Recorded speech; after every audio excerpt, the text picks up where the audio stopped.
Hello guys, thanks for watching this video for my presentation, and since I'm the only one presenting ability and education experience, I'll be doing it in this video, and also I'll post the PowerPoint online and also discussion questions as well. Thank you. So first, I want to explain the title, Able in Different Ways. I know there's a high presence of people with disabilities in our society, but I feel like that they can do the same stuff as we do, and also sometimes they can do more stuff than we do. So that's why I chose this title. And first, I'd like to talk more about person with disability and legislation. So this is something that is different from where I came from. The special education system here is more complete. We have a lot of legislation and procedures such as IDEA, IEP, response to intervention, LRE, and etc. So this is pretty much advanced, and according to IDEA, we have about 13 categories of disabilities, such as specific learning disability, speech or language impairment, other health impairment, mental retardation, emotional disturbance, just to name a few. And it also gives you the percentage of the population, and as we can see, people with learning disabilities tops the chart.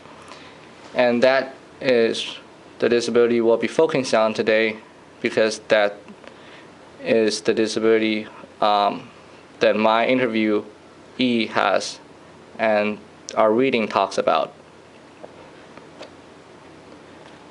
So with that out of the way, I would like to introduce you to my interviewee, Skylar Baumstock.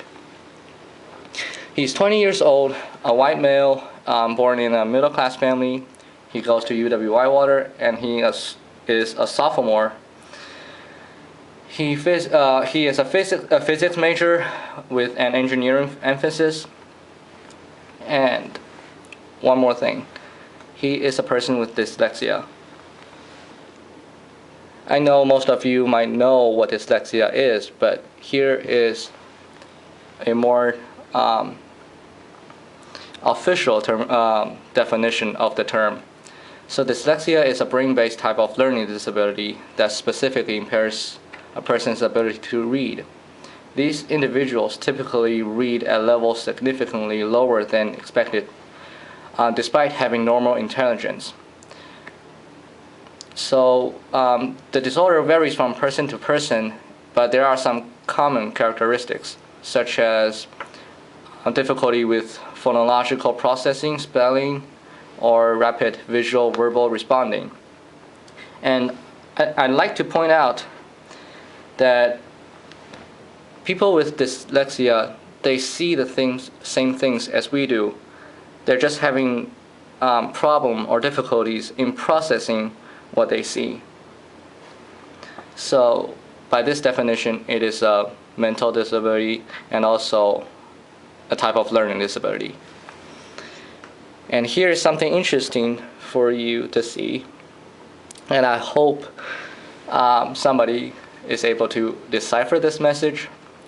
Feel free to respond in the discussion about this picture. What do you think it is, or what message it delivers once you deciphered it? Here are some more pictures. This one is is easier to decipher. This is what a dyslexic person often has to deal with just to read a book. More picture. And again, I have to remind you all that they see the same things as we do. This is how they process the language, or process the things that they see. Now we get on to his school and life experience. So life was pretty hard for him before he was diagnosed with the disability. He didn't know before, and he felt stupid at school. But after knowing and being diagnosed with dyslexia, he felt better knowing not everything is his fault. And since then, he would have directions read to him in school, even during tests. And also he uses recording software to take notes because he can't read at a normal level, and he can't write at a normal level. And because he can have directions read to him during tests, most students think he cheated in those tests while he was in high school and middle school, which made him feel sad. And he felt mistreated because people just didn't understand and they couldn't see in his perspective. However, he earned some recognition from his peers one time when he solved a question that no one else couldn't.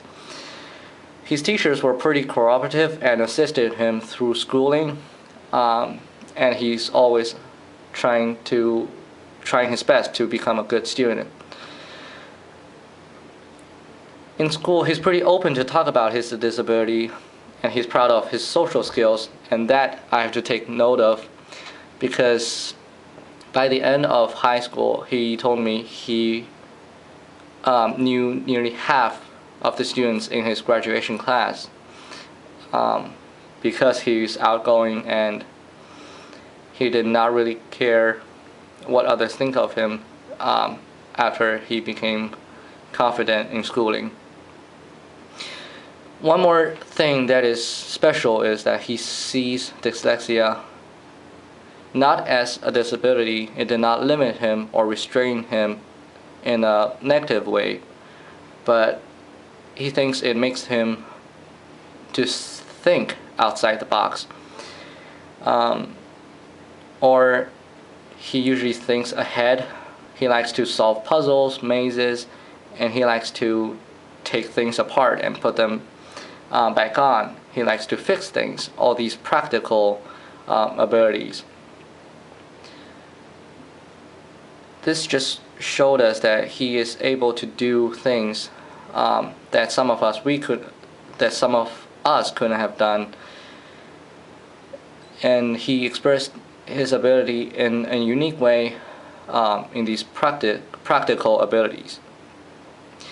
He goes to therapy from time to time, and his therapist and his parents allowed him to go with his own flow during therapy sessions, and now he can read at about a 6 to 8 level, grade 6 to 8, and his ultimate goal is to reach 9 to 12. And from his story, we have to look on a broader scale, which is connected to our reading this week, the social construction of learning disabilities. In this article, the author pointed out 4 major aspects. Sorry. The first one is the critique of individualism. Second, learning disability under social constructivism. Third, examples of learning disabilities in social context. And the last one is implications for teaching. And here I have generated some of the discussion questions for you to answer in the discussion board on D2L. First, about the critique of individualism. According to the reading, what views or beliefs do individualism or individualists have or include? Second, what did Reid and Vallis' essay say about learning disabilities? Next, what is the author's main argument on the social construction of learning disability? And connect to my interviewee's story. Can you relate to his main point? And please give a brief explanation. Thank you. And also in the article it says the rate of learning rather than the learning is the total measure of the learner. What is your understanding of this statement? And can you relate this to yourself or someone else that has a disability around you? In the passage, we remember two examples given by the author. The first one is with Mrs. Stroth and Regis. What do you think they are doing, and did it work? What about the second example between the teacher and the student? What are the differences between the two cases that you observed or that you read? Lastly, as educators, based on the story of my interviewee and the article, what do you think we can do while working with students with learning disabilities or even other disabilities? Finally, a few takeaways from the ability experience in education. As educators, first we need to acknowledge that there's a strong presence of people with disabilities, and among them, people with learning disabilities take the highest share or the biggest share. This tells us that we have to remind ourselves that there's a high chance or high possibility that some of our students are students with learning disabilities. Sorry, I can't speak today.